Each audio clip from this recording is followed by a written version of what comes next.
What is up, people YouTube? It is I, S.H.MonsterArts, or you can call me Vinny, and today we are going to take a look at the S.H.MonsterArts Shin Godzilla 4th Awakening version.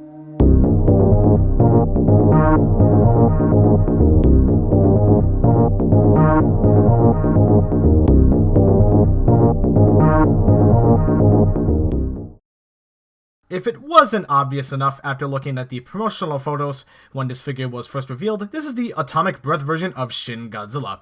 By far, this was the best scene in the whole movie, and I have no problem with saying that out loud. I'm happy to say that for the most part, this figure is better than the regular Shin. But this figure still has issues that need to be addressed. Recent quality control from this line did not hit this figure too hard, but still hard enough to have issues. But let's not waste any more time and take a closer look. Once again, the sculpt on this figure is great. In some poses, it's not completely accurate to the CG model after doing detailed comparisons, but for the most part, it's still pretty good. But the main difference with this figure is the paint job. The top of the head and the bottom jaw are translucent, which looks nice, but a bit inconsistent because the neck is not translucent. The left and right ridges of the neck are painted purple and does have some shading, but what's weird is the silver on the sides of the ridges. The neck itself does have red. Something I like is that they didn't just slap the red on there. Unfortunately, it does look a bit sloppy in some places. The teeth, surprisingly, don't look absolutely awful. Only problem, where's the shading? It's just slapped on. And the eyes, surprisingly, are symmetrical! What in God's name took them so long to work that out? Anyway, moving on. The chest looks weird, surprisingly. They did put purple on there, but they got a bit lazy, painting mostly the top half of the chest, because the bottom half is filled with more red than anything. They did paint in the crevices, but if you put a light on it, it doesn't really look that way. It just looks really weird. The sculpt on the bright side is nice, but still. The arms have a more muscular sculpt on the shoulders, and the lower arms are a lot more skinny, but has red on it. But this time, both arms are consistent with each other. They both have red painted in the crevices, except again, the red is just slapped on there. Again, I appreciate the higher efforts, but would it kill you to do paint shading? The claws are not consistent. The right hand has claws that are not painted completely. The left hand does. That's another flaw I have to mention. The legs have a much more meaty and bulky sculpt and has some nice purple shading. We do have red in the legs, including the knees, and this time, the feet. Yes, they actually painted the red in the crevices. The feet claws have an attempt at shading, but it's not bad, but not great either. Definitely could have lost the red. Finally, the dorsal plates. This is where it gets a bit weird. All the bigger plates are transparent and look nice. But on the back of the neck, the purple next to the plates is this weird creamy looking purple mixed in with silver. It doesn't blend in well with the dorsal plates at all. And the sculpt makes it look a bit blobby. Moving down, you don't notice this issue that much on the back. The purple and silver do make a nice touch. It's the blobby sculpt I mentioned earlier that makes it look weird. Some of the plates have less black and silver on the plates than the others, which is not really a huge deal, but it still is inconsistent. Moving on to the tail, it does have that blobby sculpt, and with the combination of the paint, it makes it look very odd. It's almost like the sculpt here was unfinished. The paint is mostly clean, I'll give it that, and everywhere else where the tail has red, it's in the crevices. The sculpt, once again, is solid.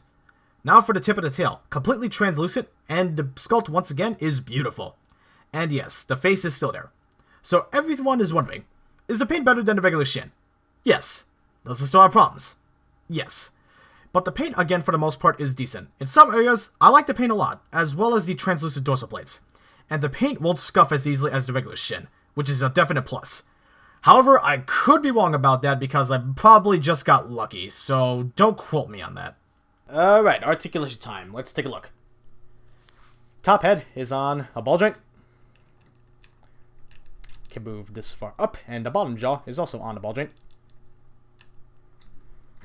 Good range there, as you can see. You can have him really open his mouth, like he did in the movie. Middle section of the neck is on the ball joint. And bottom section is also on the ball joint to extend the range. Pretty good, not bad. Arms on ball joints here. I'll just leave it off for now. Arms are on ball joints here. Biceps are also on ball joints. And the elbows are also on ball joints. And the hands are also on tiny ball joints. Do be careful. A lot of people have actually snapped this joint with the previous Shin figure. So, do be careful with this. Extremely careful. Waist is on a ball joint. Top waist, anyway. On a ball joint. Good range. And you can have him really hunched over. But obviously, we do get this gap. This part of the waist is on a ball joint. The joints here are much more easier to move than the regular Shins, which is a good thing. Legs are on the ball joint. And knees are also on the ball joint. And as you saw, the ankle is on the ball joint, although this one loves to pop off. Let me just put this back on real quick. There we go. But yeah, as you saw, the ankle is on a ball joint. And the tail. Many ball joints. However, it will still weigh the figure down. This part is loose, at least on mine. However, the rest of the tail is actually not falling apart this time. Meaning, you can have a lot of fun with this tail. So that's definitely a good thing. Definitely like the improvement of the tail not falling apart. So, articulation will get a pass. Size comparison time. Shin stands about 7.5 inches tall, one of the biggest Godzillas in the line. No, the Bio Goji does not count. Anyway, here he is compared to the S.H.MonsterArts Space Godzilla and Godzilla 2014. Here he is with the S.H.MonsterArts Super Mecha Godzilla and Kiryu. Here he is with the S.H.MonsterArts Gigan and King Ghidorah. And finally, here he is with the S.H.MonsterArts Destroya and Biolante.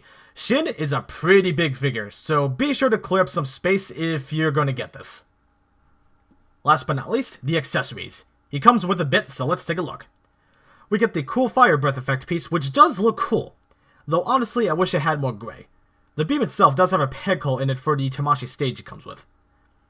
Next, he comes with the bottom effect piece to replicate the scene in the movie where he's firing down and engulfing the city in flames, and it looks really cool. Setting it up is easy. Just put the beam in the hole and it stays like that. Then pose Shin accordingly to use it, and there you go. Up next, he comes with the interchangeable mouthpieces. What are the differences? The top head has silver blank eyes, and the bottom jaw is the split jaw he used while shooting the purple beam. He also comes with a interchangeable tail piece, where the mouth is slightly open. Interchanging the head pieces can be a bit tricky. They're hard to pull out, so I'd really recommend you use a hairdryer to heat it up. The tail piece is also a bit difficult to interchange, so again, if you're having a hard time, use a hairdryer. Finally, his beams. He comes with one longer beam for his mouth, and he comes with his tail beam. That stand he comes with has two of these little pegs you attach for the beams, although it comes with one arm, so I don't know why they give you two. To set up the beams, attach the longer beam on the stand and line it up with Shin's mouth.